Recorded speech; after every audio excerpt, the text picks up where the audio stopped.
ne tiennent aucun compte de leurs désirs. Pourvu que l'autre vive et soit heureux, cela suffit. Ils sont orientés alors vers ce qu'ils pensent être le don, le souci des autres. Mais ils ne savent plus prendre soin d'eux. Leur élan vital est éteint. Et c'est bien souvent à partir d'une blessure infectée que ce pli est pris. Il y a alors un déséquilibre en eux, comme une source qui n'arrive pas à jaillir.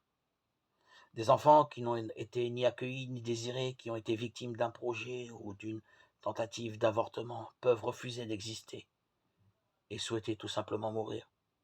Beaucoup ont pris de fausses routes pour moins souffrir, pour ne pas traverser la vie dans toute son épaisseur. Leur désir s'oriente alors vers une forme de mort.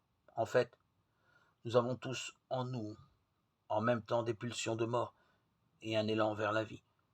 Notre tâche est de développer la vie et de ne pas nous laisser engloutir par les pulsions de mort.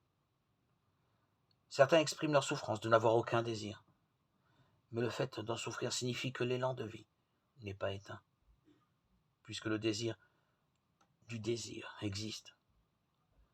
Dans la lumière de l'esprit, il va être peu à peu possible de laisser émerger, de nommer ses aspirations et ses désirs authentiques, de les clarifier, s'ils sont flous ou inexistants.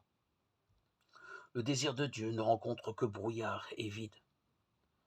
Si nous le considérons comme venant de l'extérieur de nous-mêmes, nous vivons alors en conflit intérieur et peu à peu, irrémédiablement, nous nous desséchons.